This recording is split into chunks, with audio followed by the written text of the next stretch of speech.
This is the Cash Considerations Podcast with three guys from Pittsburgh, Philly, and Boston talking sports. God help us all. This is the show. Take it away, Dave.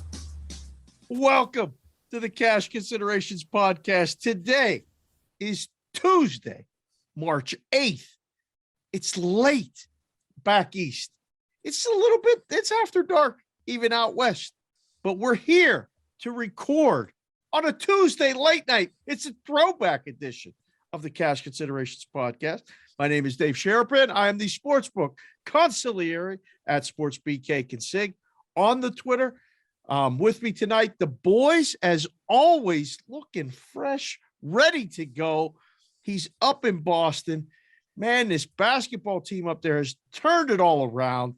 He's back, as he always is, with a new Twitter handle. For those of you that may have missed it, it's What's Up CH. He's at What's Up CH. Carl Hascall, the social media manager, coordinating producer, email guy, cashconsidshow@gmail.com, and obviously co-host of the show. What's up, CH? How you doing? What's up? How are you? How you doing? Kicking it old school here. Late night Tuesday night. Up all night, sleep all day. Let's go. Let's go is right. And we're talking about ready to go. This guy here, the executive producer of the show, our other co-host of the show, holding it down in Philadelphia, along with James Harden, the beard. He's Dan Alexander. He's at Neuby Talks on the Twitter. He is not, I said it already. He's the executive producer of the show and a co-host of the show. Movie review guy. We're going to get a little touch of that tonight, as well as we kind of morph into, off football season, but we're going to talk football too. And the cooking guy. I mean, the stuff with the food is just ridiculous. Neuby, are you hungry or have you already eaten tonight for the Cash Consideration Show? The basketball season for me calling the games is starting to wind down. I thought I was going to have to wolf down some food before we had a special guest joining the show, so stay tuned for that. But my brother holding it down got me my favorite pizza spot, a little Paparones up in my belly. So I'm feeling good. I'm feeling great. When we got a movie review, I'm going to have a new scale that we're going to work. We're going to call it the Neuby Smoked Chicken Wing Review. We'll go 5 different chicken wings, the most allotted. Instead of doing a star, forget those Siskel and Ebert guys. We got smoked chicken wing reviews, tying it together. Happy to be here with you on the throwback edition, boys. Who in the hell don't like wings? I mean, seriously, that's a great idea. Another great idea unearthed right now, live, while we're doing the show, because this is what we do. We do the show. Every single week, we're here to talk about sports, talk about life, talk about gambling, and everything else in between that it comes up. All right, so the format of the show tonight, pretty simple. It's March, right? We're going to have to discuss basketball at some point. It is also March, which normally we would be discussing spring training and baseball, but man, these baseball guys just can't get it together. So that'll be brief. Obviously, I'm wearing the throwback Denver Broncos hat. For those of you watching on the YouTube feed, which you should if you don't already, it's Cash Considerations Podcast. Search that up on the YouTube. You can see all of our hats and hair and jerseys in glory, full color fashion. We're going to discuss some football, and then we're going to go, to that place. Nope, not the football one. We got no games to pick. We're going to go to Carl's Corner.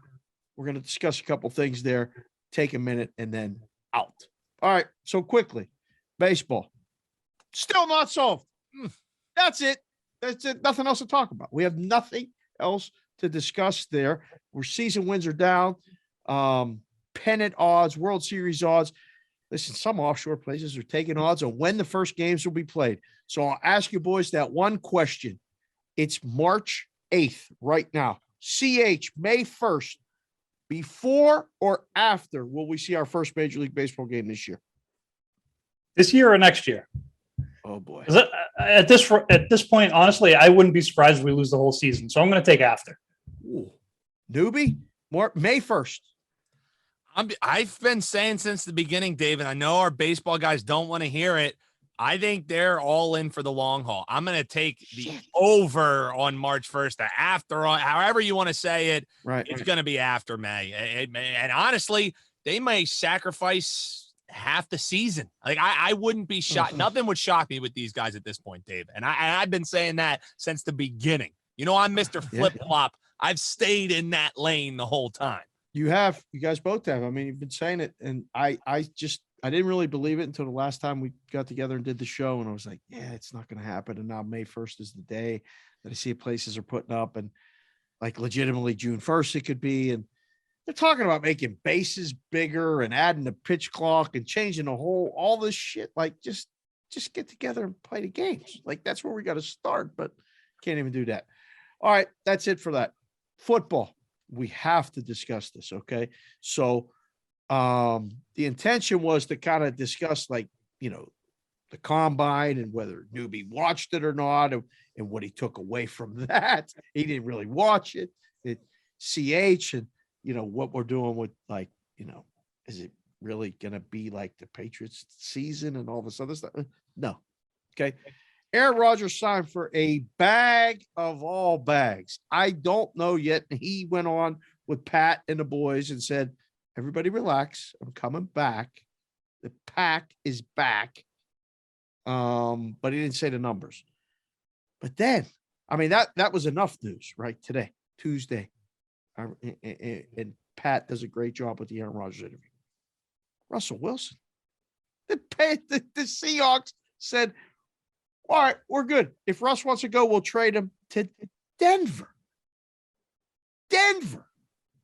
Neuby, you're the football guy. You look at the stuff, the offense is this and that. Does that make Denver like an immediate AFC favorite in your eyes? Now they added Russell Wilson, so now they're the favorite to finish third in the AFC West. I saw that our guy beating the book, he was tweeting that out. I had the exact same thought. I think if you're a Broncos fan, you're automatically excited, right? Just because what Russell Wilson was able to do in Seattle with, you know, not to knock Pete Carroll, but kind of like a lame duck head coach. You know what I mean? Like his message has grown a little bit of stale, I feel like, in that locker room. And Russell Wilson single-handedly has kept that team relevant for what, the past 4-5-ish years? Yeah. You know, no offensive line he's been working with. He already gets a bit of an upgrade there. The playmakers he'll be throwing to. You got Tim Patrick. You got Jerry Jeudy. I think it's an upgrade for both parties. But as far as, you know, running to the counter and getting my future in on Denver, hell no, Dave. I'll Venmo you guys the money instead. We'll start a cash considerations pool. They're not going to win the Super Bowl, but they'll be. If you're a Broncos fan, you should be excited. It's always fun when you get an addition like this. Fair enough. That's fine. All right. So, you know, we got a lot of listeners up in Denver. A lot of people, you know, new to gambling or fighting us because of we're on other shows and all this other things. And I was just on with Holden Kushner, who lives up in Denver. He does a show, Denver City Cast on VSiN. Good dude who's doing some good things there. I was trying to get him tonight for the show because I was like, dude, I got to hear what you're thinking up there. CH, you're up in Boston. You got your quarterback. All right. You got everything situated. How was your reaction today to both, you know, Rodgers and Wilson? And did you go, or did you go, when you heard Wilson going to Denver? Yeah, I kind of went, when I heard Wilson was going to Denver. I look at the conference, right? And without looking at numbers off the top of your head, you know that it's Kansas City and Buffalo, right? Are the two teams in the conference, right? But when I look at numbers and I see Denver is the number 3 favorite now to win the conference, what world are we living in that Denver is ahead of Cincinnati or Tennessee in this conference? Come on. Yeah, well, to make a bit of heads or tails of this, I had to go and get a guy, and we talked to him a little bit earlier today. We're going to drop that in right now. Jeffrey Benson, who's the Sportsbook Operations Manager at Circa, took some time today. We jumped him in, and we did an interview with him. Let's hear from Jeffrey right now on line movements and what Circa's doing and what's happening down there for not just for this, but also for March Madness. All right. So with all this movement that, you know, happened in free agency today, I had to go and get a guy to come on and talk to us about this stuff. So I went to my guy downtown at Circa Sports. He's the Sportsbook Operations Manager there. And we got to ask him a couple questions. His name is Jeffrey Benson. He's on the Twitter at Jeffrey Benson 12. And he's here with us today, audio only, because, you know, who knows where this guy's at? He's always on the move. Jeffrey, first of all, what is the number 12 for in your Twitter handle? Unearth this great mystery for all of us, please. That was my high school number, playing basketball and soccer. So I just carried it over to the Twitter sphere, and it's kind of stuck. Okay. All right. Perfect. So the boys and I are going to ask you a couple questions about kind of what went on today with the NFL, and then how you guys at Circa. So I'll lead off with the first question. It's genius to offer the yes, nos. I absolutely love it. And the first person that commented after I posted the odds, then you quoted what the biggest movers were, had a comment like, "Hey, yeah, I'll can't believe you guys have 7-1. You guys will take the bets on the teams to not win the Super Bowl in March as well, right?"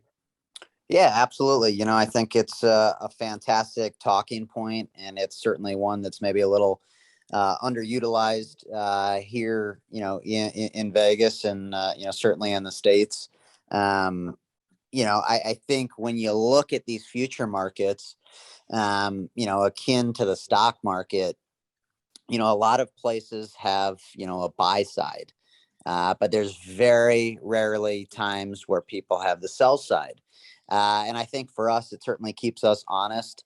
You know, you can't, you know, book a one-way market and get to, you know, Phil Mickelson 8-1 to win a golf tournament, you know, when he's over 50, because, you know, if you do have a no side, you know, there's certainly going to be times where, or a price where people come in and bet the no. So, you know, for us, we have yes, no on teams to win, you know, championships. We have yes, no on teams to make the playoffs. We have, you know, yes, no on golfers to win, you know, the Masters and things like that. And I think, you know, it's certainly, you know, a big thing in terms of getting to the right number and utilizing the yes, no, you know, to be able to, you know, put us in a really good position. And, you know, you were talking about obviously the free agency moves today. You know, we were at Denver 20-1, you know, before the Russell Wilson news broke. And when that news broke of the big trade of him going to Denver, we went from 20-1 to 12-1. Fortunately, we didn't get any pops on the yes at 20-1. We were able to kind of beat the news and, you know, make our move to 12-1. And then, as soon as we got to 12-1, we had somebody who came in and laid the no, which was like no minus $20. And it was funny because Chris Bennett, the exact thing that he was talking about was, you know, that's an interesting bet. It certainly keeps us honest. So we moved back a little bit off that bet on the no side. And, you know, currently we sit at Denver 15-1 as I, you know, sit here talking to you guys tonight. What do you got, Noobs? So actually, Jeffrey completely touches on what I was kind of wondering. And it's in these future markets, you hear so much about big line moves and how those come about. And I know there's no real, you know, perfect answer, Jeffrey, but in this spot, like with these NFL future markets, when you're moving these numbers, how much of it is like today where it's information driven and how much of it is big bets or even just a respected bettor, as you were just kind of alluding to there, that comes up and, you know, hits you with a limit bet that makes you say, hey, maybe we're a little bit exposed on this side. Like, I know there's probably no percentage, but what's that kind of split kind of look like? Yeah, I think it's, you know, to your point, definitely a little bit of both. I mean, obviously, you know, this early in the off season, you know, I think you're looking at a couple things, you know, ultimately, you know, kind of what's going to happen in the draft, you know, what's going to happen in free agency. who teams are bringing back, and trying to kind of quantify some of those things. That goes a lot into making the number of where you think teams should be.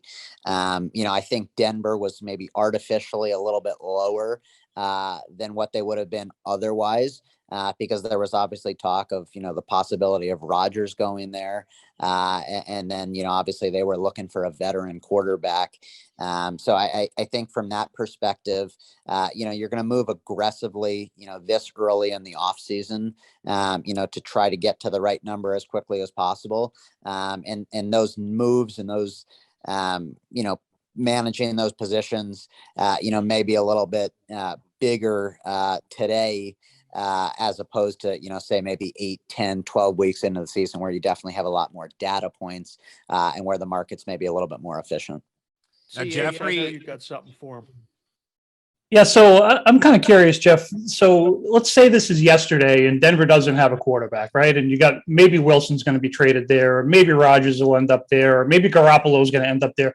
Do you have all these numbers loaded and ready to go for when a move gets made in Denver that you can just move the number immediately? No, it's certainly kind of a feel thing. I think obviously, the Denver situation was maybe a little bit different, just because when you look at their team, they have a fantastic running back in Javonte Williams. They got good pieces in Cortland Sutton and Jerry Jeudy. They got a good offensive line and a very good defense. And I think when you look at what they were really missing, it was definitely that quarterback position. So I think it's a case by case basis in terms of each team. But obviously, maybe say like a Minnesota losing a Kirk Cousins, maybe that's not going to move the needle as much as say Aaron Rodgers leaving the Packers, for example, and Jordan Love replacing him. So I think, when you look at the individual players, you quantify what they're worth, kind of the probability of, how much that affects, the season win totals, the future markets, the divisional odds. Obviously with Russell Wilson, going to the Broncos, he's still probably the third best quarterback in that division behind, Mahomes and Herbert. So I think a lot of different things kind of go into, where those numbers go and how big those moves are. But I think, you just kind of go on a feel basis, based on what that specific player is kind of worth it to the spread. And then you can kind of quantify those moves out based on each specific market. So this is some crazy shit, Jeffrey, that it's in March that this stuff is happening, right? Like the NFL free agency period, it never ends. And like we got the draft coming to Vegas in April, and we're going to have all kind of people here then. But this March Madness is coming up, and all these people are coming now. You put out on the Twitter, tell the people what the biggest movers were today, because in addition to moving Denver down and the Packers down, like you see some other things kind of got to move up.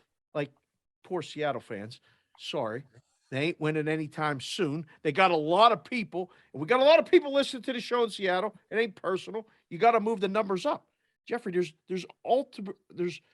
like you said, division, conference, all kind of odds you got to adjust.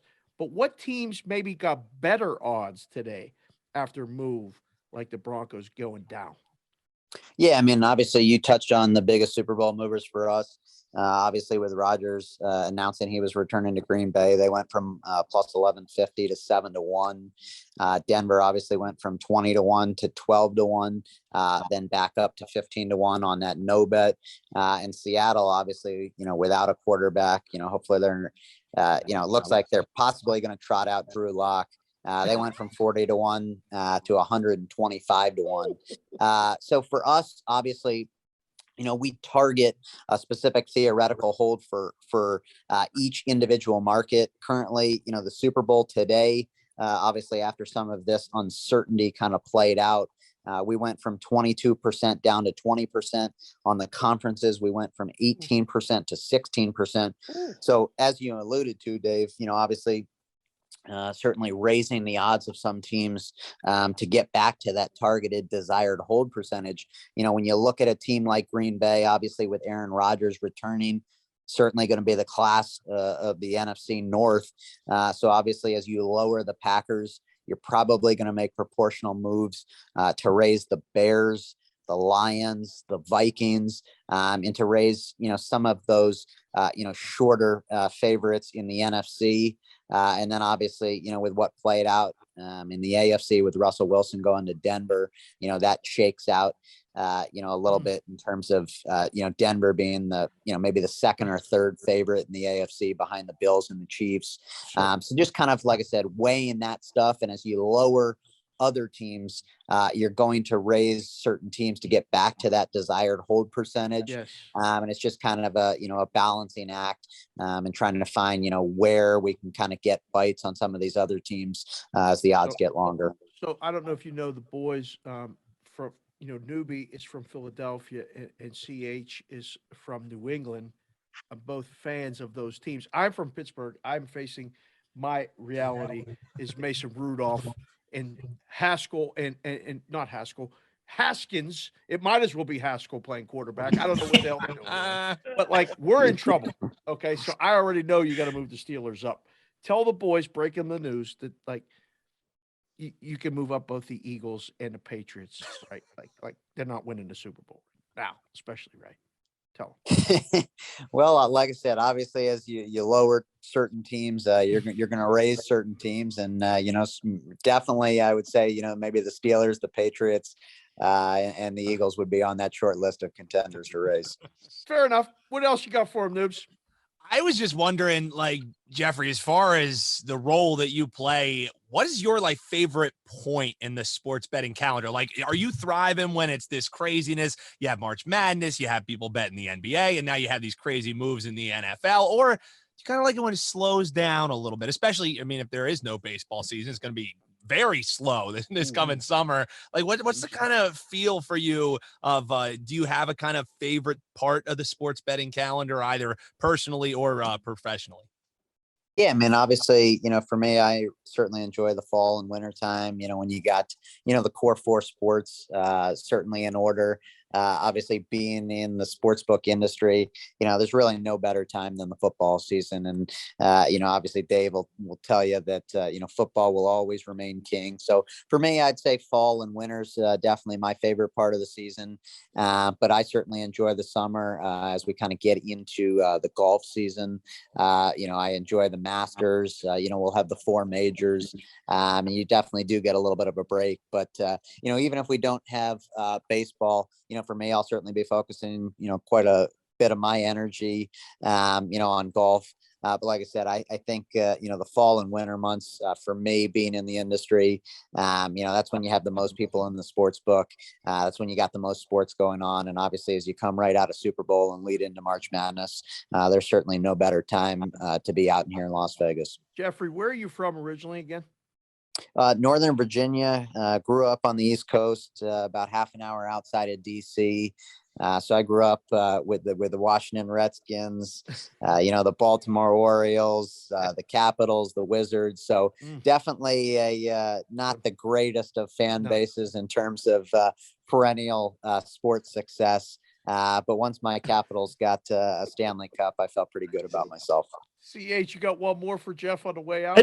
I do. So I want to shift a little bit, but I want to stick with football. And so it was the off season, but when the news comes out about Ridley yesterday, what goes through your mind as an operations guy? Granted, it's March and it happens, and it's not like it's October or November and it's in the middle of the season, but just from your perspective, what goes through your head in kind of a, oh shit type of moment like that? Yeah, well, it's funny. Obviously, that story is something that will obviously be talked about at length. And, obviously, I think the NFL was very glad to see, the Rodgers news and the Wilson trade today to kind of bury the lead a little bit, I guess you could say. But, for me, obviously, I think, when you have players, who are betting on games, obviously that's a big conflict of interest and, certainly something that the league doesn't want to see. Obviously from a legalized gambling perspective, the way that, he was caught and all of that stuff came to light. I think that's definitely a good positive thing, that continue to help the integrity of the game. But I thought there was definitely a lot of hypocrisy in what came out, and obviously the decision that was levied.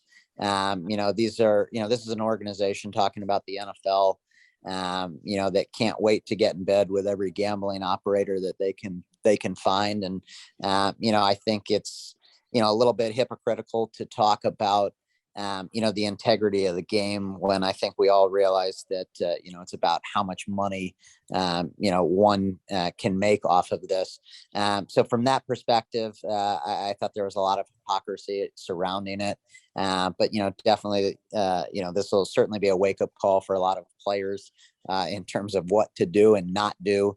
Obviously, it was a poor decision by Calvin Ridley. But I think this is, less about him and certainly more so about the NFL. Obviously, they've turned a blind eye to, a number of other players when it comes to, things, people might say are worse than gambling. Like I said, it'll be interesting to see how it plays out. But when you're watching an NFL game on Sunday and, every other commercial is a FanDuel or a DraftKings commercial and, it's all about gambling. It certainly, like I said, is a definite interesting story and, a lot of, different talking points. But yeah, like I said, I thought, the 1 year suspension was definitely interesting. I think it's certainly better that he was betting on his team as opposed to betting against them. But certainly something that, as legalization continues to proliferate around the country, making sure that players aren't involved in that kind of stuff. And then, obviously making sure there's, a clear divide between the operators and the league. I think is certainly something that's important going forward because this whole kind of getting in bed together has really blurred the lines. And like I said, I think there's a lot of hypocrisy on both sides. Speaking of getting in bed, let's get you to bed because you got March Madness coming up. All right, it's championship week. We got conference tournaments here in town. I know you got to get some sleep. Tell the people on the way out, Jeffrey, what is going on at Circa, not just for this week, but for March Madness, and what is happening. What should people do? How do they get their accounts set up and everything before the games start on Thursday? Yeah, absolutely. I mean, obviously, for somebody who's been in the industry like yourself, there's a lot of talk that, maybe conference tournament week is even busier than the first 4 days of March Madness, but certainly comparable. I think we're going to have a fantastic March Madness. I think you'll see record handles all across the country. But obviously with the masks coming off here in Vegas, we're certainly excited to get people out, to have our first real March Madness and certainly have people experience the fantastic viewing venues for sports here at Circa Las Vegas. When you talk about the world's largest 3-story sports book at Circa Sports, and then the world's largest pool amphitheater up at Stadium Swim. So, for those who are interested, they can book reservations for what inventory we have left available on the circalasvegas.com website. And for anybody who just wants to come out and experience a free option, our ballroom on level 3 in the warehouse, that space will be open. People can come out. We'll have sports betting kiosks, ticket writers up there, table games, open bars, food, and the ability to have a fantastic time watching all 4 games, in each segment. And like I said, we're expecting record crowds. We expect to be sold out, all of our different venues. And like I said, certainly looking forward to the people descending upon Las Vegas before the NFL draft here in a couple months. It's crazy, man. It's going to be a lot of fun. Thanks for joining us. Get some rest. You got to ramp up. It's a marathon, not a sprint. Always remember that. And I know you used to write the tickets at the counter, and when they did it with me, Jeff, they put a question mark at the end of my shift because we didn't know when you were leaving. I know you might be sleeping at the joint because it's 24/7. So get some rest. Thanks for joining us. He's at Jeffrey Benson 12 on the Twitter, the Sportsbook Operations Manager at Circa Sports. There'd be a lot of things going on down there. Thanks again, Jeff, for joining us. We'll talk to you soon. Thanks for having me on, gentlemen. Okay, so there you have it. That's the line moves and all the different things that happen. And it's crazy because all that happened today on Tuesday. yesterday there was a big story that I thought was going to dominate the conversation about gambling and football and players and all this other shit. And I was like, oh, maybe we can get by without talking about it, but we can't, because this is what we do on the show. We talk about sports and gambling, and this is a big story. So, Jeffrey touched on it, but like, Noobs, when you heard the Ridley news, I know CH had a great question. I'm going to get to him in a second, because I thought that was actually pretty funny what he put on the Twitter at What's Up CH about Ridley. But what did you think? Like, you played college football, you're around athletes all the time. Ridley had like 1,500 in parlays, like 3, 5, and 8 game parlays apparently in Florida at Hard Rock on a legal app. And he's out for a year where he's going to make $11 million. Crazy? Surprised? What did you think? I mean, I was surprised that, it came out, and I honestly think, the way that they kind of handled it was kind of the right way to do it. I guess, you got to suspend the guy you had, because it can't happen. You know what I mean? Like that, that simply can't happen. I think there's so many different angles that you can take it. And honestly, I'll even save us some time, because I don't want to rehash it. I thought Jeffrey took a lot of the words out of my mouth, and the main word that he was using was hypocrisy. Is that we all want to make money on sports betting, and after you couldn't even say the word Super Bowl inside a book for your entire career, Dave, now, somebody was throwing in parlays while they were injured, while they weren't even, in state. And the most fucked up thing about all of it is, if he was betting on a non-regulated sports book, if he was betting on an offshore sports book, no one would have ever even known about it. You know, like the reason was the alarm sounded. They said, he's using our app. If he was betting with a bookie or a offshore book, he would have had no issues. No one would have even known anything about it, which is what we as an industry, or, I say the industry, not we as an industry, I guess, but what the industry is trying to get away from, the dark, dingy corners.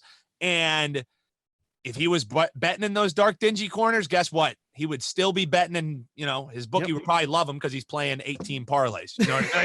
He's a bookie's best friend. I'm sure any book operator, Dave, that heard the story said, God, I wish we were taking his action. God damn it. Exactly. I mean, and then CH goes on the Twitter and says something hilarious. CH, what was your question or your reaction when you saw it? But what did you put on the Twitter for those of listeners that may, or watchers of the show may have missed? Well, I think the most important question out of all this is, did he hit any of these parlays? I mean, he had a 3, a 5, and an 8-leg parlay. Did he hit any? Probably not, because you probably would have heard about it, but doesn't he know you don't play an 8-leg parlay? I mean, Neuby will play an 8-leg teaser, but you don't play an 8-leg parlay. Well, the problem was, CH, is he probably would have hit the teaser, but he put the fucking Falcons in the teaser. If he would have just kept the Falcons out of it. I mean, he'd keep the Falcons out of the parlay, and he probably would have been cashing them like crazy. That was the main mistake that he made. He knows that locker room better than anyone. What the hell was he doing betting on the Falcons, Dave? Come on, man. I don't know. I mean, so I say it every single week on the show. I say it on the Twitter. I say it in the videos. I say it everywhere. Nobody knows shit. Like, the guy is inactive, away from the team, and like CH, did you think, oh boy, this guy might know something? Like, this is bad? No. Like, not at all, right? No, not at all. But you know what? They had to make an example, right? Because you know what? Nobody's going to do it again. Yeah. You might have some practice squad guy making $50,000 a year might do it, and he'll get suspended for life, and it'll be, it'll cost him nothing. But nobody that's on an active roster every week is going to place another bet. Not even going to come close to even thinking about it, because that's what this did. Right, Dave, I saw this other take on Twitter. I forget who put it out there, but they said their reaction to it was that every player on every NFL roster should have to bet a minimum of 10% on their team to win money line to ensure the biggest effort from all players. That's how they should do it. 10% automatically money line bet. You have to cover you have to be covering the number 10% minimum. That's the way to do it. Then the integrity's it'll go through the roof because everybody's got to win at that point, Dave. It will go through the roof. Actually, that's not a bad idea. Like, and it's so funny, but like, there's a lot of like crazy ideas that came out.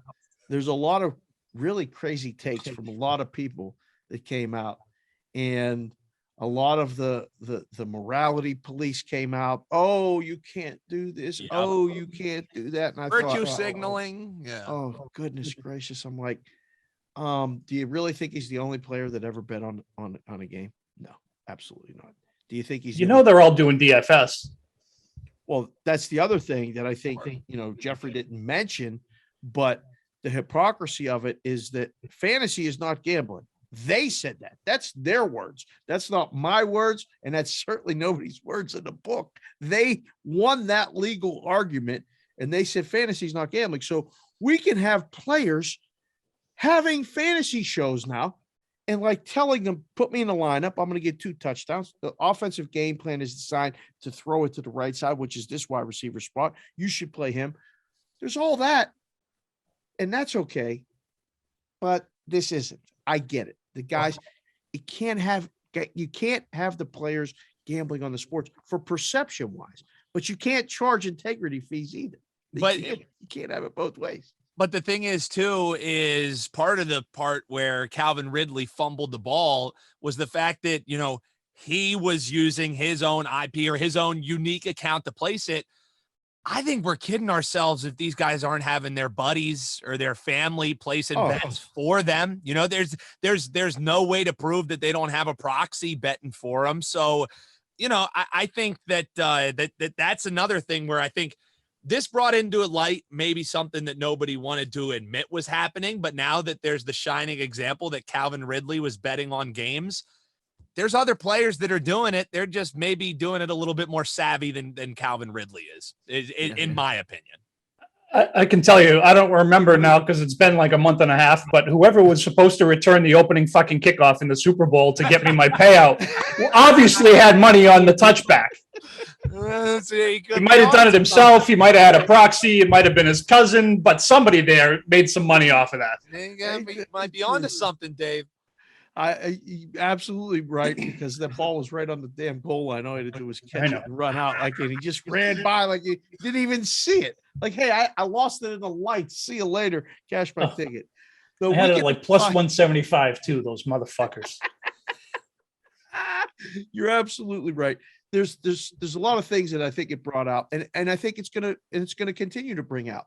And I hope people are ready for the conversations. These are all conversations that we've already had out in Vegas, for years, and know that the problems are going to happen, know that these things are going to come up, and they can be prevented. There's companies out there right now that are going to be monitoring services. They're going to be integrity this, they're going to be that, all these things.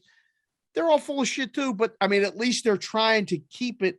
If you take away the fact that the games are on the level, gambling is going to go down. And nobody wants that. It's in the business. So I see the point of it all.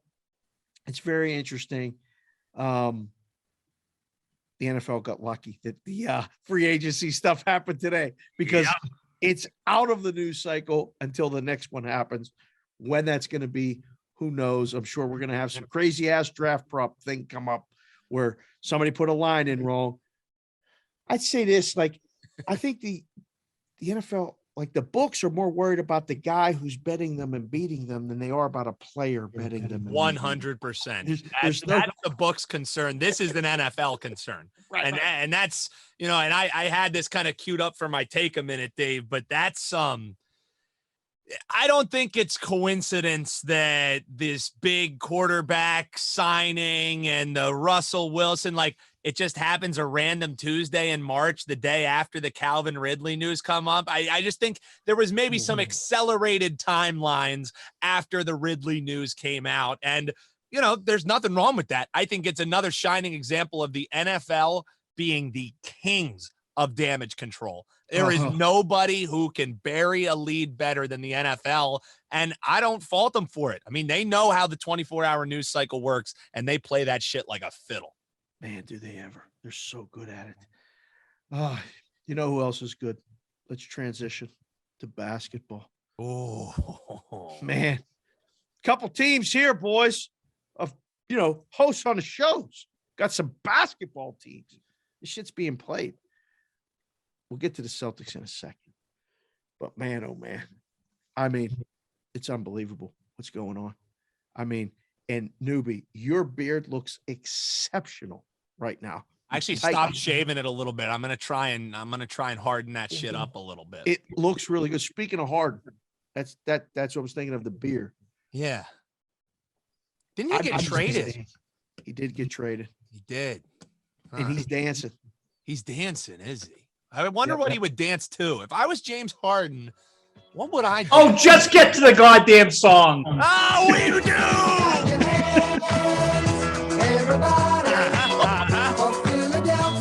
5-0. 76 Harden in the line-o. MVP. Dropping dimes. Everybody has gotten better at shooting threes since James Harden stepped foot in Philadelphia. Like even Matisse was like, "Oh yeah, I know how to play basketball now." I mean, this has been a beautiful thing.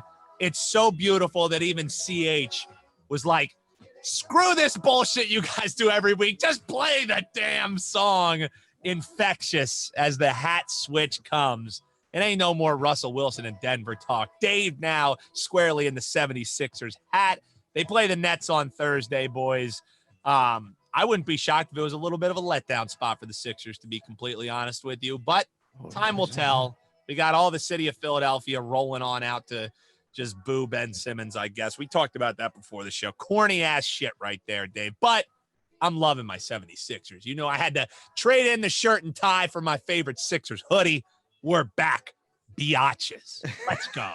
I love it. This has become Kendall's favorite hat. I've almost. She looks good, man. She rocks. She does. That, man. She does. It's got the gold underneath, the gold in the emblem, because they're setting the gold standard in the Eastern Conference right now. Like the Sixers are rolling. But Neuby, was he that hurt where he couldn't play? That's the NBA. Yeah, that's just the NBA. I feel like, you know, it was a what do they call it? A planned recovery day or some shit like that's the 2022 NBA or 2022 NBA. I mean, Greg Popovich changed the game and now they're all doing it. Scheduled rest days. It's a thing. I will say Embiid has just cut back any of his scheduled rest days. That mother effer wants the MVP. And he's playing like it. And the one knock on him last year was, well, you didn't play enough games. He was like, screw them giving me all this help. I still gonna play every single game. I love it, baby. Embiid has just been a treat to watch. One of my favorite voices is your Embiid voice. It's so bad, it's good. That's so the bad, thing. it's It's good. so bad, it's good. But you know who's so bad that they're good? And like CH, I'm excited for your Celtics. I'm too excited. Like, listen, the rivalry could be back. I swear, I want it to be in the Eastern Conference Finals. I don't want it to be the 3-6. I don't want it to be the 2-7. I want to see old school Celtics Sixers in the Eastern Conference Finals would be tremendous. And I can tell you both right now, I'm fucking coming. I'm coming to. We're going. A home and away. We're going. We'll do a home and away. We're doing a home and away. Sign me up. No fucking question. Who knows where the fuck we're all going to be? But we're going to the fucking Eastern Conference Finals if it's. Well, then there's a guaranteed two Celtics wins right there, because I go to either one of those games and you know the Celtics are winning, unless I'm just a home jinx. And that means Celtics winning in Philadelphia, Sixers winning in Boston. Whatever we got to do, we'll bet it to make sure that we win. If you're going to go and jinx whoever fucking has to lose, we'll bet it and make sure. But either way, but listen, it was fun on Sunday watching Tatum get 56 points against the Nets. Hashtag anybody but the fucking Nets. I'm sorry. I added the fucking hashtag anybody but the Nets or the Lakers is a real thing. CH, you got your basketball juices flowing or what? So for the first time in a long time, I sat in a bar and watched a complete Celtics game from pregame to postgame to every game in between. It was with Dave unbelievable. that looks like Jaws? No. Okay. Right. No, not with Dave that looks like Jaws. Sorry, Dave. Somewhere else, closer to home. It's right, CH? Oh, man. What a fucking game. What a game it was. And Jason Tatum, well, I'm going to get to Jason Tatum. It might take a minute, but okay, what a fun team to watch. And the shots both ways. Kevin Durant, I don't know how a guy who has, come on, he has no torso, right? He's all arms and legs. And all he does with those arms and legs is shoot and score. He's unbelievable, but not enough this week. That's for sure. Yeah. Great game. So like odds wise, the Nets are still the favorite in the East. I don't know what my friends are doing with these odds makers. They're actually plus 550 to win the NBA championship, which is ahead of 650, the Bucks. Sixers are 7-1. People just won't believe it. The Heat are 11-1. And then the Celtics are 20-1. The Eastern Conference is back, boys. There's a lot going on there, all of which I still don't understand what they see in this Nets team. So that's one thing. All right. Hashtag anybody but the Nets is real. They're 9th in the Eastern Conference right now. They're going to make the play-in game. The other team of the hashtag, the Lakers. All right. Saturday night, they beat me. I was betting them in game. I was betting against them when the Warriors were starting to blow the lead a little bit. LeBron put up 54, I believe. And I was thinking of our man, K-Dub, Kevin Walsh. He was in his glory. Look at me. My man is still one of the best players in the league. They played yesterday, Monday, against San Antonio, at San Antonio. Knee was bothering him, didn't show up and play. San Antonio, the 11th seed right now in the West. With the Lakers having to win all these games, he don't play. Spurs win, cover. That's too bad. Yeah, too bad. Right? Play the Lakers song. It's so sad. So sad, Dave. So sad.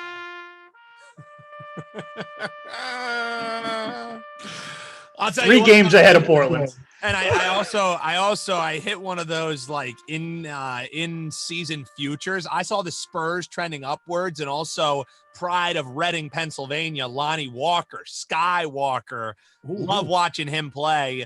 He's from our town, obviously, but I got one of those Spurs. I think it's over. What was it, like 32 total wins or something like that? So they're rolling upwards. So not only did I love that for CH's hashtag, I love that for one of my little futures I sprinkled in there as well. Love that shit. I love it. All right, well that's good. So we got the Lakers song in there too. Because we don't want to be accused of being like an East Coast bias show. We're not homers. Yeah. So we got people listening out west too. Thank you again for listening. We wanted to bring the Lakers too. It's not that I love LA song that they play when the Dodgers win, because they win. The Lakers don't win. We can't play that song. So it's for you. That's just want you to know. The Lakers done. It's over. Last point of the basketball talk. Did the Globetrotters cover? I went to see the Globetrotters. Had a great time.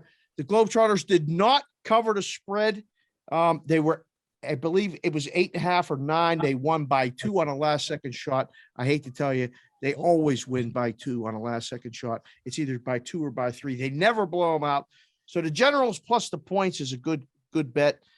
Kendall found out the hard way that the Generals do not win the game. She said the Generals were going to win the game because they were leading, because she's 8 and she looks up at the scoreboard and likes to pick the stuff in game. And she knows if I pick the team that's winning, I win my bet more often than not. Even the little one thinks she knows shit, but nobody knows shit. All right. NCAA basketball. We're going to have an NCAA basketball bracket pool, because this is what we do. We're trying to build a group, a community, all these other things. CH, can you tell the people real quick what you're setting up, and maybe, we'll go further later, both on the Twitter and maybe next week as well. We'll put it out there, how to find the NCAA Cash Consid Show bracket pool contest. Yeah, we're in the process of setting that up right now. We will have on CBS Sports.com the first annual Cash Consid Show. Nobody knows Squadouche March Madness pool. Fair. That is actually going to be the tagline. Nobody knows Squadouche, so you'll know that you have the right pool when you find that tag. So we'll tweet out the details in the next couple of days. When's the tournament start? The playing games are early next week, right? Yeah, those nobody has to pick those. We'll probably have to have Right. a deadline by Thursday next week. Yeah, So exactly. we'll So have 8 or 9 days. to 8 or push 9 it, days. get out Yeah. there. So we'll tweet it out over the next couple of days. We'll talk about it again on the show next week once we have all the details nailed down. But some exciting stuff here. And if you recall, last year I beat these two guys. So I don't care if I win the pool against the listeners. I just want to come in first out of these three. Fucking Baylor. That's it. It came down Oh, to the end. Baylor. That's right. Between you two. That was good. So Neuby, did you see the Chattanooga Mocs ending the other night, or no? Against so- Furman, the Purple Paladins. So I didn't see it, but I told you about how when college basketball rolls around, I got some college basketball guys. My buddy Paul Roberts, who I go back and forth with on Twitter, he's like my CBB guy. He told me Chattanooga and the under. I hit both of them, cashed both of them, didn't see a minute of the game. That's how I take in my basketball betting. I get too stressed if I watch teams I know nothing about and I have money on it. Up 3 with 5 seconds to go. They don't foul, and Furman hits a 3 to tie it. And then Furman scores with 4 seconds left in overtime to go up 2. And Chet comes down and hits a miracle 3 and wins the game. And it was a precursor. And I just said, I was watching it with the kids. I said, this is March. It's fantastic. It's fun. It's exciting. It's ups, it's downs, it's last minute shots. It's fun chants. It's fun names. It's all kinds of shit. And I think if you don't get into it, at least get into our bracket contest where you'll be able to compete against us. You'll probably beat me because I know too much. You talk about nobody knowing shit. I know too much. I'm doing the lines in my head and I'm picking a bracket. I'm like, oh, this team will be 4, so they'll win. This team will be 6, they'll win. And it usually ends up in my bracket being blown up. So last year I had my then 7-year-old Kendall pick my bracket, and she had a good chance. And then one of the big favorites lost, and we were toast. So we'll see how that goes. Let's see. I think we should go there next. I think we're rolling right along. The pace of the show is just exceptional right now. Even with a special guest, I'm loving it. Really, really tight. We're moving things right along. Neuby, take us to that place. Wait, do you want to do the movie review first, or do you want to do it after we go to Carl's Corner? I'll hit you with the movie review right here, and then we'll go into that corner. All right, so we're doing a wing based. Explain to the people the rating system, because Neuby kind of is focused on football first and foremost, but the guy is a Renaissance man. He's my spirit brother, about 2 decades behind me age-wise.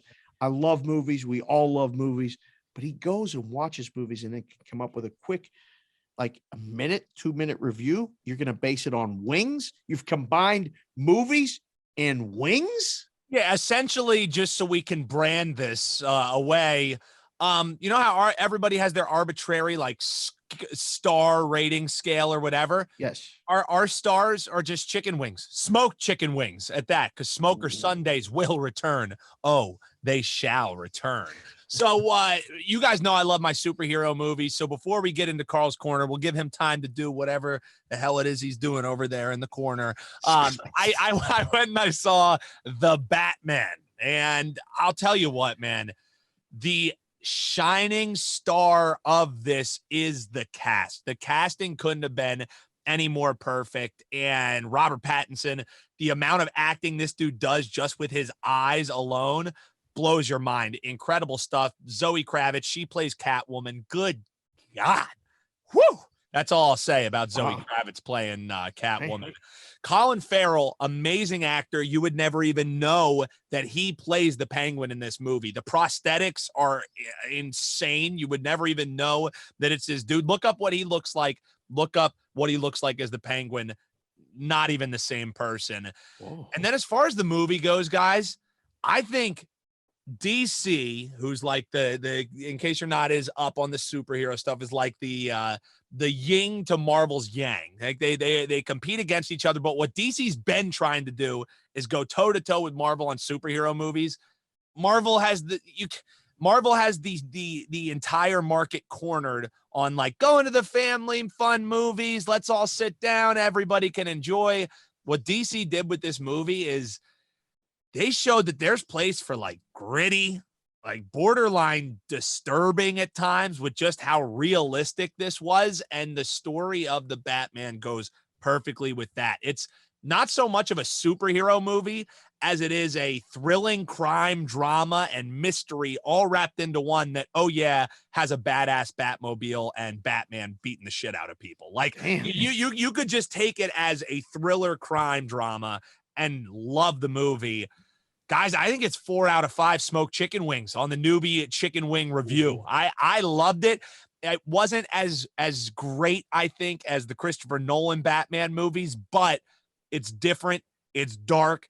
It is well worth a watch. And the acting in it is, I think, what anchors all of it. I loved the Batman. Probably going to see it again. 4 out of 5, Dave, smoked chicken wings. Do you usually go back for a second? Like, how often do you go back for a second serving? So I would say anything 4 or above, I go back for the second serving. I'm going back for seconds on this one, but it's not like you're not going to walk out of the theater and be like, oh my goodness, like I'm ready to go about my day. Like it's some heavy shit. And I think the reason why it's so heavy is because you watch this movie and there's parts where you're like, God damn it, this could really happen, man.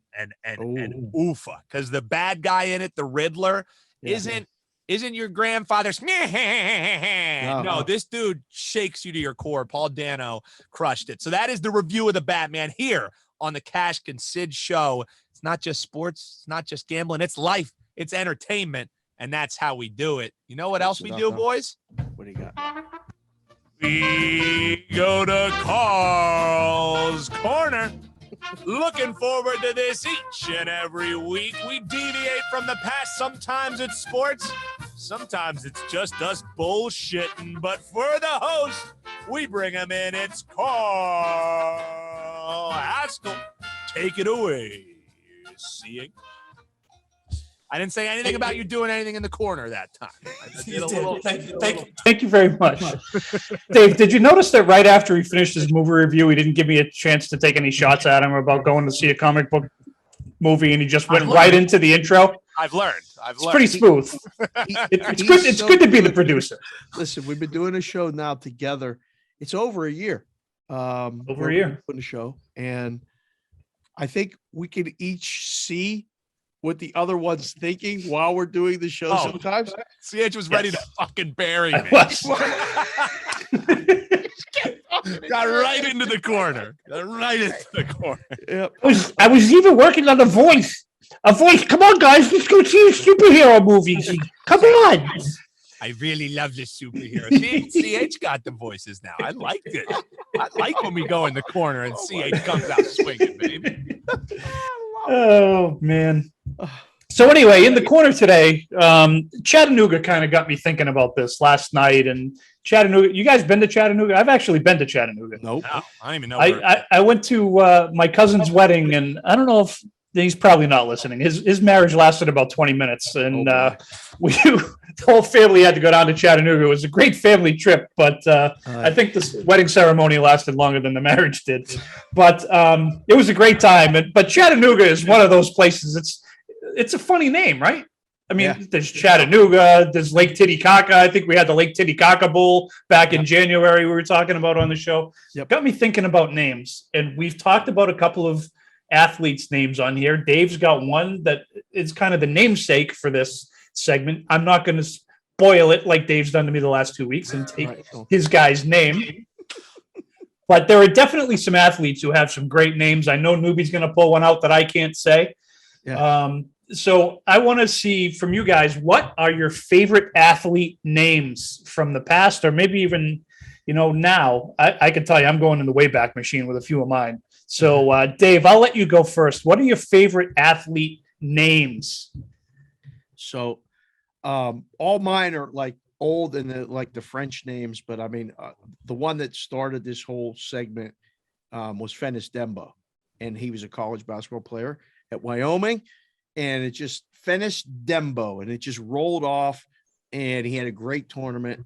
So like Tyus Edney in college basketball and stuff like that. But I always like the French names. I mean, I loved saying Mario Lemieux. I loved saying Guy Lafleur. Anything that had a French name and I could kind of pretend like I could speak French, like McAfee did with me when I was out at the Super Bowl with me and Peralt. We could do that. So, but I did a little research, and I don't normally do the research. So I did a little research. Wow. He researched names more than he researched one pick or prop. Without a doubt. There's no question. I didn't need to research the picks. I needed to research the names. The problem is I'm going to fuck them up when I say them. That is part of the problem. But on brobible.com, okay? Oh, if you Google this and you take my names, I'm going to be pissed. So go ahead. Listen, there was no rules on what you could do. Now you're yelling at me because I fucking researched it. Game actually prepared. I can't win either way with you. You mother son of a God. This what's up, CH? You change your name and now you become a real prick with this thing. Goodness gracious. My God, I went on Bro Bible, and there's a first team all name, second team all name, and third team all name. I'm reading all 15 because they're fantastic. The first team all name college basketball this year. Guard, senior, Flangerus Fleming Jr. He plays at Florida. Wooga Poplar is another freshman guard. He plays at Miami. Wooga. Wooga.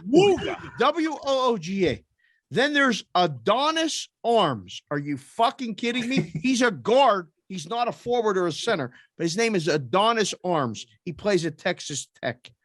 Someone named Supreme Cook plays at Fairfield. He's a You better have some handles, man. If your name is Supreme Cook. That's Newby's Sunday name, I think. Supreme Cook. Should be. Ludgy DeBow is a junior center at East Carolina. That's the first team, all names. Untight. Second team, all names. And I don't know. We're going to have to recheck the voting because this guy's name is Legend Stamps. He's a junior forward at Florida A&M. Legend Stamps is second team. Bro Bible. I had him at plus 175 to make first team. Come on, I don't know how I get screwed there. Bowie is a junior guard at Northwestern. We won't be seeing Northwestern in any tournament because they're clearly named by a Philadelphia. His parents were from Philadelphia. They knew nothing other than Boo. Bowie, yes. Then Kimo Ferrari is a sophomore guard at Brown in the Ivy League. I can't believe it. Kimo Ferrari? Seriously. Kofi Coburn. Now, Kofi Coburn is in running for player of the year. He's a junior center at Illinois. The guy's a monster. His last name looks like Cockburn, but it's pronounced Coburn. So Kofi Coburn. And then the second team all name that I just can't believe is another second teamer. Devonair Dutrive. Devonair is his first name, senior guard at Boise State. I'll hopefully be seeing him in the Mountain West Conference tournament this week when I go down there. Third team all name. We'll just run them real quick. Leaky Black. He's a senior guard at North Carolina. Golden Dyke, a junior forward at Loyola, Maryland. Oh, Foster Wonders, freshman guard at Southern Illinois, Saluki. A junior guard at UC Upstate. I don't know where that's at, but his name is Mr. Goodlow. His first name is Mysta. Mr.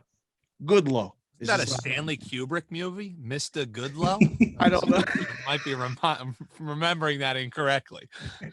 And Churchill Bounds. is the last Churchill Downs. Churchill Bounds. Churchill Bounds, a sophomore center on Central Arkansas. That's the best I could do, CH. That's all I got for you. I can't. All right, good. You didn't take any of mine. All right, fair enough. Good. Go. Beautiful. Well, we're from the same era, so I was a little concerned you were going to go into the Wayback Machine like I did. But all right, so Neuby, I want you to pull out the one that everyone's waiting for you to say because you're the only one on the show that can say it. But what else have you got other than that guy? Eagles Super Bowl winning left tackle shutting down the Patriots pass rush. Halapuli Vati Vaitai. Love my guy. And now he's in Detroit. Poor Halapuli Vati Vaitai. Shame. So it's funny that Dave went with basketball players, current basketball players, because I did this starting 5 style. So obviously Halapuli Vati Vaitai, that's 3 right there. I should maybe be getting the ding of Mr. Just know how to have great names because you guys know the famous one from the Jets, DeBrickashaw Ferguson. That's a terrific name, and it as an unmovable force up front couldn't be any better. This is a family show, so I won't dwell on this one. Famous NASCAR driver, Dick Trickle. Yes, Richard Trickle, all-timer right there. And I also went a little current for my 4th out of 5 here. And he committed to LSU. He flip-flopped a little bit. He ended up on Nebraska. His last name is Crawford, so nothing too notable. What's more notable is his first and middle name. It's the coldest to ever do it Crawford. The coldest, D-E apostrophe, coldest to ever do it.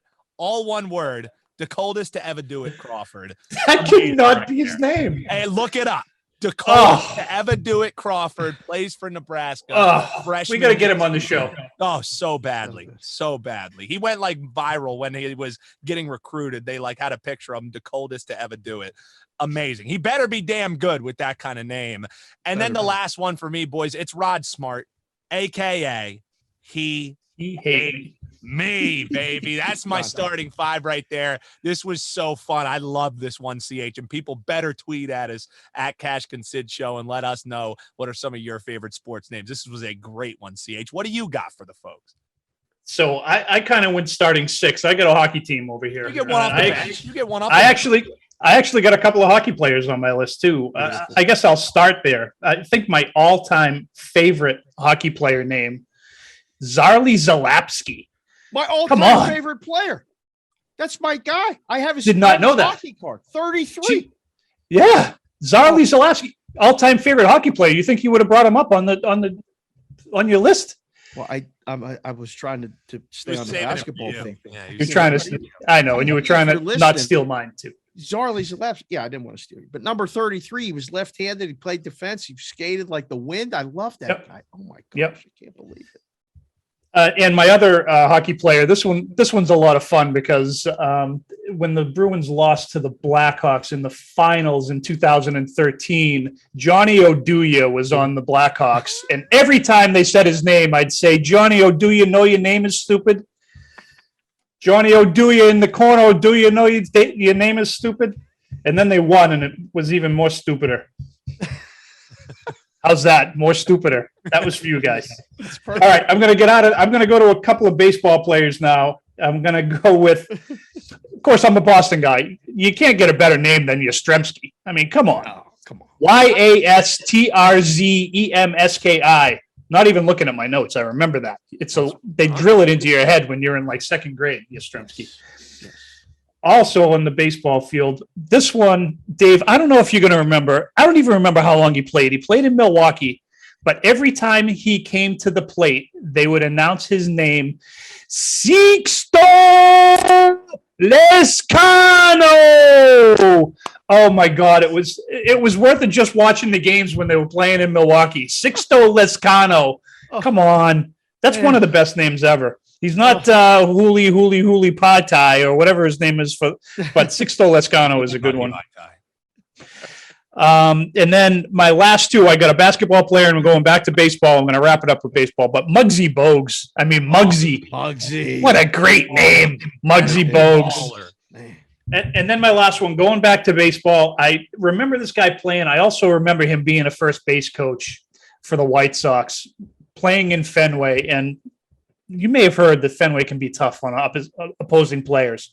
But when your last name is spelled Kuntz, Rusty Kuntz, and it says Kuntz on the back of your uniform, you're getting a lot of shit from a lot of Bostonians saying stuff like, "Hey, Harry, what's going on out there?" Pretty tough crowd. But Rusty Kuntz is going to wrap up my 6, and that's going to wrap up Carl's Corner for this week. That it is. You never know what kind of Kuntz or Dick Trickles you'll find there in Carl's Corner. One more order of business, and for that, we head on back to the Consigliere's Corner. Take it away, Mr. Sharapan. Oh, my goodness. Great stuff. I mean, we just kind of put it together, put it out there, and throw it at each other. And the best part is sitting and listening to each other, give each other what we're talking about, Carl's Corner. None of that is given out ahead of time. We're listening in real time like the rest of you. So hopefully you enjoy that. All right, before we do take a minute and get out here, I wanted to mention a couple people. One is East Coast Sports Investors, Jeff Dawson, who's going to be coming out to Vegas in about a week or 10 days or something. He's coming out and he's staying 10 days in Vegas. It's East Coast Sport, www.eastcoastsportsinvestors.com. Your sports leaders delivered to you via text and email. Jeff's heating up with the basketball. A lot of things going on. Him and Frankie been going back and forth on the Twitter at ECSI Sports Invest on the Twitter for him. Frankie Tadeo at Frankie _ Tadeo, and with UConn and Villanova and all that shit. With those guys, we're going to meet up. We'll probably try to either maybe get them on the show. I don't know. But if you want the East Coast Sports Investors plays, just go find Jeff. He said, ask Vegas Dave. No, not that one. Ask me. I'll tell you. It's that time where he's actually focusing on the golf. He's reaching out and doing that. He had, I think, 8 pre-flop winners last year with the golf. We'll see how that goes. And then Book It Sports, where, you know, what's better than winning a bet, doing it with your friends. On the Book It Sports app, you can talk about the game, track your action, and buy picks straight from the pros, whether you like the no longer right now the NFL, but the NBA, the NHL. Come sweat out your bets with one of the fastest growing communities in sports betting. Start building your following and stand out amongst your friends by downloading Book It Sports today for free on the Apple and Google Play stores. Book It Sports is available for download in all 50 states. Try to keep up with Trent at Book It with Trent on all social media and his surgical streams. Trent, it's been a month at least since you hit a parlay. Good luck. Get hot for March Madness. The shit ain't working right now. But again, he's finding a lot of winners. He just puts them all in too many parlays and too many things like that. Trent, we love you. So don't worry about anything. All right. Let's do it, boys. Take a minute. We did Carl's Corner. Carl went last. So I guess you got to go first this week on the Take a Minute segment. He's at What's Up CH on the Twitter. It's Carl Hascall, Hascall in real life. He, again, is the social media manager, the coordinating producer, the email guy, cashconsidshow@gmail.com, and obviously the co-host, and the guy that's going to run the pool, which, again, we're going to do a Cash Considerations March Madness bracket contest. Listeners, followers, watchers of the show, anyone who wants to get in, we'll have the information out specifically to find it. Get in there, pick the games, have fun, talk shit, and we're going to award a prize at the end, which we're going to announce next week on the show. CH, your Take a Minute segment starts in 3, 2, 1. So I mentioned Jason Tatum a little bit earlier tonight and said I was going to save him for my Take a Minute. And I'm sitting here, I'm looking at the MVP odds, and Jason Tatum's not an MVP. You got Embiid, you got Joker, you got Giannis, you got Yar, and you got all these guys. But don't sleep on Jason Tatum over the next few years. This kid can ball. He can flat out ball. You know how many people have scored more than 50 points more than 4 times in their career? 4 or more times? 33. Wow. 33 people have scored 50 4 or more times. Wow. Jason Tatum has done it 4 times. He's 24 years old. Whoa. I think it was Peralta who tweeted out that this kid can't even go out and rent a car. Wow. This kid can flat out ball. He's going to score 50 again this year. Don't sleep on him. What is he right now? 300-1. He's not going to win the MVP this year. But if you can bet on him winning it in the next 3 or 4 years, I would make that bet. This kid can play. Pay attention. Celtics are back. All this bullshit about playing the song and all that shit, they're only 2 games ahead of the Celtics. So pay attention. Here we come. That's my minute.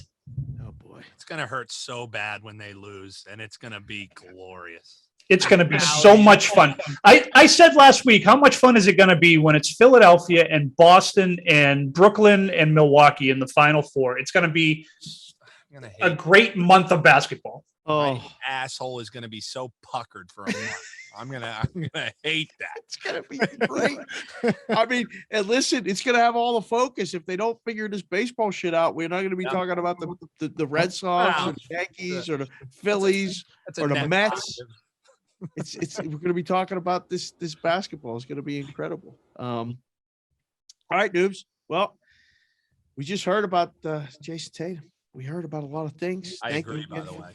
For the movie review was outstanding. 4 out of 5 smoked wings, which means it's pretty good. But again, it's that time. Take a minute. The executive producer of the show, the co-host of the show, also winding down his play-by-play duties for WEEU with high school basketball.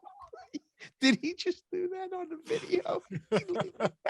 If you're listening to the show, you must go watch just to see that reaction right there. All right, News. He's at Neuby Talks on the Twitter. It's your take a minute, your time. 3, 2, 1. So I was going to talk, but we kind of got into it. And, huge thanks to Jeff Benson as well. A terrific guest there. Kind of took took the words out of my mouth about the whole Calvin Ridley situation. A lot of hypocrisy, a lot of the NFL showing that the NFL will always be king, even when they fuck up. So I'm going to do a little change because as we're recording on Tuesday, only a couple more minutes until it is no longer Tuesday, but you'll be hearing this on a Wednesday or whenever you listen to it. Tuesday of this week was International Women's Day. And I know this is something that's super close to Dave's heart as well. As a full-on girl dad, I get to see my niece grow up. I am the youngest of 4 kids, 3 of older sisters, or I guess youngest of 5 if I count my my half sister as well. So I grew up with all the girl talk and them wanting to paint my nails and all of that shit, probably to the surprise of nobody as they hear me say this. I just love that as we continue to move forward in the 2020s, that women are finally starting to get their seat at the table. And you can call me whatever, you can, make whatever jokes that you want. But, I, for one, love it when you see women in commentating. I love it when you see women as coaches. I think that's important because what's in between your legs probably shouldn't be dictating who can have a leadership role, who cannot. That's just the way I feel about it. There's been a lot of shit talking on Twitter as well about what makes a good handicapper. There's all that stuff, Dave. But all I know is anything that I can do, whether a woman can do it better or not, that's up for the action to decide. And everybody should have a seat at the table, including those women in your life. Give them a hug. Let them know you love them. But more than anything, support them and support their endeavors and at least give them a chance to show them that they can do what you can do. Happy International Women's Day. And guess what, boys? And anybody listening, without a woman, you ain't gonna be here. They're the ones carrying us around for 9 fucking months. Thank the women in your life and support them and prop them up. That, Dave, is my take a minute. Excellent work, sir. Yeah, International Women's Day. I live with all women. I mean, Pap's here, but every day is International Women's Day for you. Yeah. And I can attest that I could live without them. I wouldn't be living without them. You guys know the story. I mean, they basically saved my life. So I owe them an indebted gratitude forever, but very thankful that they're in my life and I know why I'm in theirs. Okay, so that's kind of what my whole mission on earth is. And that's what my take a minute kind of is going to mention. Saturday, I got to be a dad watching Big Consig Kylie play softball in her first conference play of her college career. She went 8 for 8. She went 8 for 8, 2 home runs, 4 doubles, 2 singles, and didn't get player of the week in the conference because it was against an inferior opponent. That's what she was submitted by her coach, and the coach told her, yeah, they voted for someone else because the team we played was ready to finish last in the conference. So it was a good lesson in life. Like, as good as you do, there's always somebody doing maybe something better, and you don't always win. When you went perfect, she went perfect. And I got to tell you, the second bomb she hit, the first one I put on the Twitter at SportsBK Consig, because I said I got to pay will you hit a home run? Yes, no prop. And it was my daughter, and she hit it. And Kelsey, the middle one, she's known as doubles and bombs, bro. All she does is hit bombs. So it was fun for the older one to actually do it and kind of pay it off. We ended up going to dinner at Chicky and Pete's together, me and all the girls. We carried that over into Sunday, where we went to see the Vegas Golden Knights play the Ottawa Senators. And I, if I didn't have enough going on, decided that me taking my wife, Jessica, my oldest daughter, Kylie, my middle daughter, Kelsey, and my youngest daughter, Kendall, decided to bring grandma as well. So we had the whole Consig family. And then I asked Pap, do you want to go? He said, no, I'm good. Of course you are. You're going to sit at home and watch golf naked in the house all by yourself, you son of a bitch. I knew what he was doing, and I couldn't do anything about it. I'd already committed. So I got all the tickets and took them all to the game. Now, I had grandma directing us how to drive down there, where to park. We're too far away. Take out my handicap sign, grandma. We're 4 hours early. They don't even open the gates. Relax. We're good. We got a good parking spot. We had a meal pregame. We went and watched the game. We had a great time. It was 1-1 with 47 seconds left to go. The guy touched the other guy's shin guard, and he looked like he got shot from the upper deck. He went down. They called a penalty. Knights got a power play goal with 5 seconds left. Jack Eichel scored, make it 2-1. Everybody leaves home happy, except for me. I had the Knights on the puck line. I said, God damn it, we're taking all the kids. We're betting the Knights on the puck line. I'm the guy in the book. I know nothing. Nobody knows shit. But we had a really good time. And I want to thank all of you who commented on the pictures on the Twitter. And again, it's just a reminder, spend some time with your family. As well, much fun as we all have with all this sports and all this stuff, we thank you guys for listening to the show. In a way, we're all family, friends. What do you got, CH? Tom Brady, continue.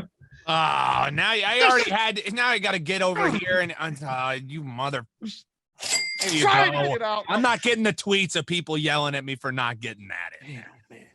That's it, though, for the show, for the boys. Enjoy March Madness. We'll have the contest. Follow along. Leave us a review. Listen to the show. Watch the show. The show views are going up. The boys, the Wizards, are doing a great job with the clips.